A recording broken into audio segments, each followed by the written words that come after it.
They say Muslim men oppress women through polygamy. Is that true? We'll try to figure out in this video. So I have been reading an article from Yakin Institute and it caught my eye, so I'm going to share it with you. So it says, polygamy is a practice that predates Islam and was prevalent in pre-Islamic Arabia. The practice of man taking more than one wife, or polygamy, polygyny, was a widespread cultural norm of early Arab societies, which Islam was first to regulate. Before, there were no limit to how many women can you marry. But Islam came and limited it to 4. And how did it do? Let's find out. So the Quran mentions this polygamy thing only once. Alright? In Surah Nisa, ayat 4, it says, "And if you fear that you shall not be able to deal justly with the orphans, marry women of your choice, 2, 3, or 4. But if you fear that you shall not be able to deal justly with them, then only 1. Or that which your right hand possesses, that will be more suitable to prevent you from doing injustice. And Allah knows best." So in this verse, the Quran neither establishes new rules, new permissions for polygamy or polygyny, nor it encourages it. Alright? Rather, it sets a boundary, it sets limitations on its practice. In a society where there were no prior limits on how many women you can marry, or how many women a man could simultaneously marry, the Quran's restriction to 4 wives was a means of regulating a societally entrenched practice in order to restore justice. Alright? Hence, it could be argued that by setting 4 as the maximum, the Quran imposed a restriction on man that was principally aimed at upholding the rights of women. It is for this reason that pre-modern jurists did not consider the permission for polygyny to be in man's favor or about servicing male desires. Now, what do we understand from the ayah? Just read it again.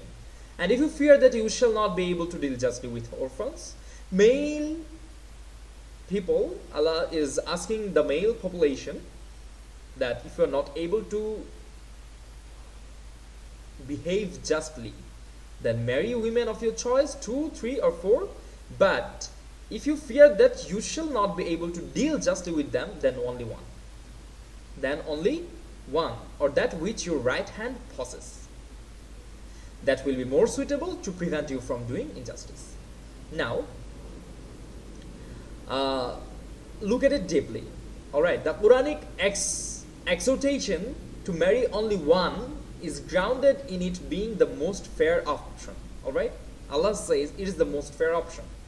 And also to women, this is the most fair option. And the preferred option, as mentioned by classical jurists like Imam al-Shafi'i, the jurists held that the verse restricted polygynous marriages largely due to the difficulty of maintaining equal treatment towards all wives. Now, which is later mentioned in verse 129 of this same surah, Surah Nisa. Here, the Quran says, "You will never be able to treat your wives with equal fairness, however much you may desire to do so. But do not ignore one wife altogether, leaving her suspended," which is often understood to be in conjunction with the ayah we first mentioned, the verse 3. The argument says that it goes like this: that if the requirement of polygyny is equal and fair treatment between wives, this is the recommendation. Alright, this is the requirement, and this cannot be perfectly achieved. Allah already said this cannot be perfectly achieved. Then indirectly, Quran is stating that monogamy is preferred. Do you understand what I'm saying? It's a total misconception, and it's a total myth that people use to attack Islam or whatever. Some Muslims even doesn't know, so they feel kind of weird. Why did Allah allow 4 wives, and why does Muslims promote 4 wives? Islam never does that. Alright? Now let's move a little deeper. The Quranic verse that we have mentioned furthermore makes a connection between justice towards wives and justice towards orphans. The Quran is replete with various mentions of duties towards orphans. We know there are many ayahs that calls for your justice towards orphans and how to do justice to them. So the Quran is replete with various mentions of duties towards orphans, and commentary from classical jurists such as Al-Tabari, Ibn Kathir, and Al-Qutubi suggest that this verse was meant to establish the rights of orphan girls at risk of abuse by their male guardians.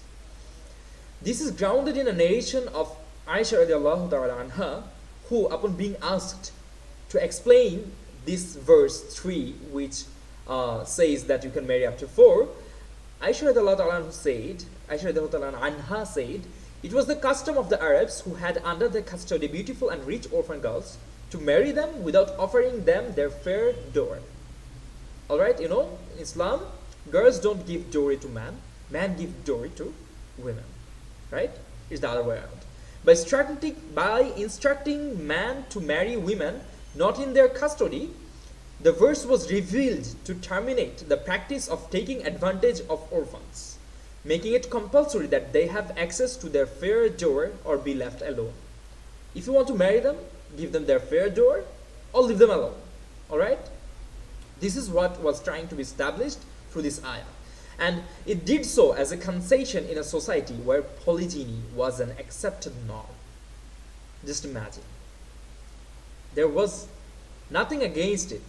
And Islam came and asked a male-dominated society to stop where you were. Stop in your track. You need to be regulated. You need to be just. You need to act justly towards women, towards orphans, towards your wives. And this is further established. We can see a commentary that has suggested that this verse was revealed in the context of war. After the Battle of Uhud, which saw many male casualties and thus many widows and orphans. Alright, in the Battle of Uhud, Muslims suffered a little bit of loss, initial loss. They had an initial victory, but after that, somehow they kind of were defeated for that very war because they did not listen to the commands of Prophet Muhammad sallallahu alaihi wasallam. Anyway, we're not going to that. The thing is, after that battle, there were many male casualties and thus many widows and orphans were there. This provides an illusion, illusion. This provides an illusion to an initial wisdom behind the practice. Alright? Why did Allah allow it? This provision to allow polygyny may be viewed as a way to ensure that all women are capable of marrying, even in instances where women outnumber man.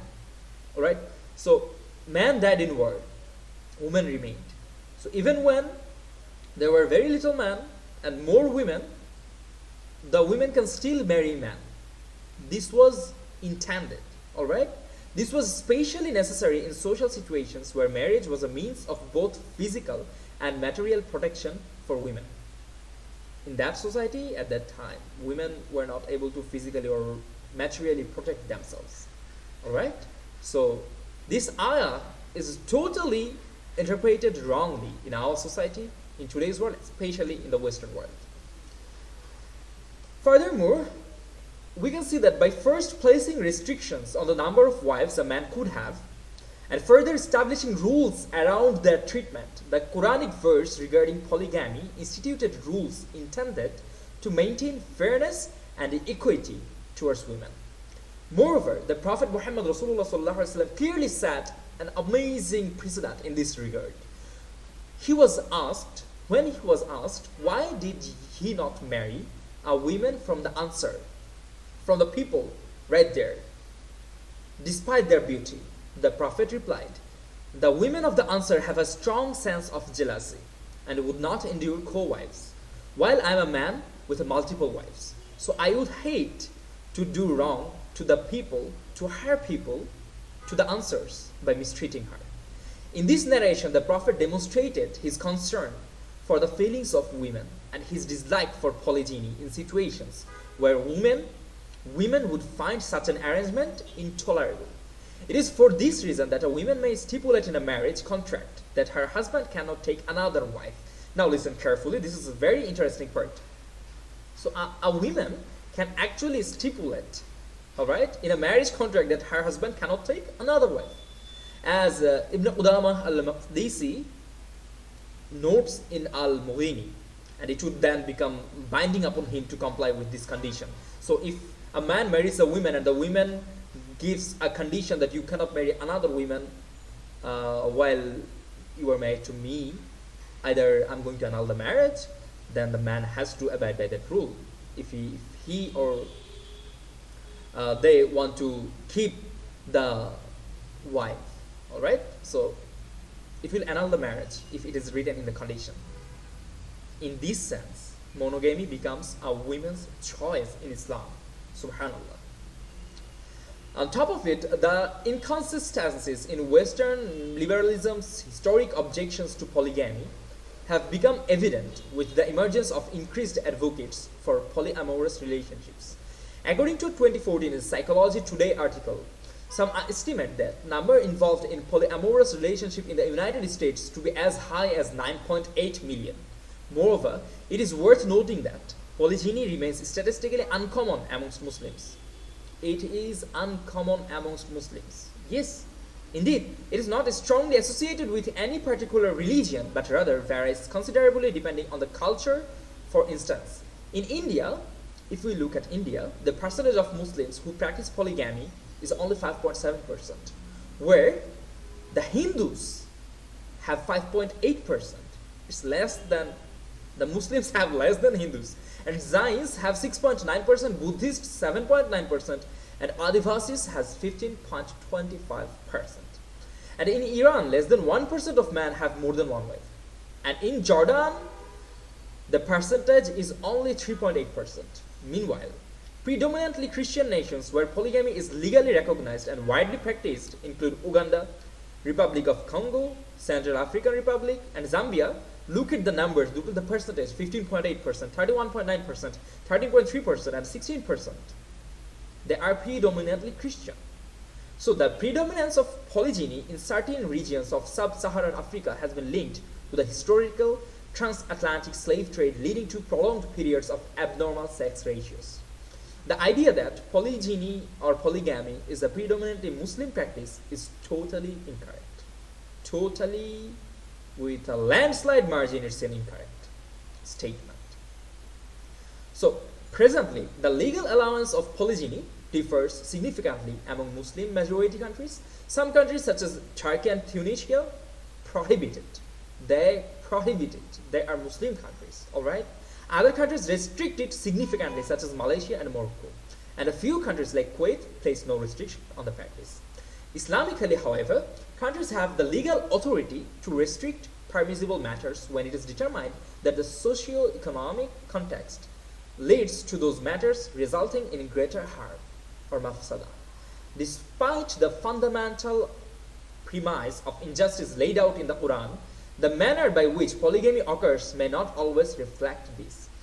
Though Islamic law may be used to justify such practices, the historical jurisprudence is clear on the initial intent to ensure fairness and justice. Where this does not occur, polygamy is discouraged and or forbidden entirely. So, next time when somebody says,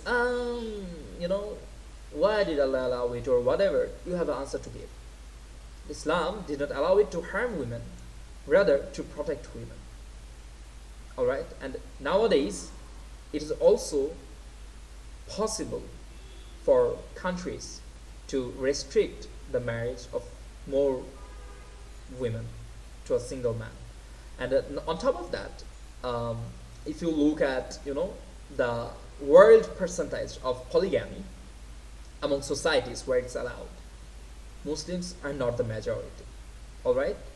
Rather, they're way less than many other Christian countries, and sometimes even Hindus. So, when we don't know something, the lack of knowledge and the ignorance actually allows these Western people and the others to, you know, spread this propaganda and misinformation. So, and the best remedy to these things is knowledge. All right, the best remedy to stereotypes is knowledge, and may Allah grant us this knowledge in a proper way so that we understand why certain things were accepted in Islam and why does this happen. Thank you everyone. See you in the next video.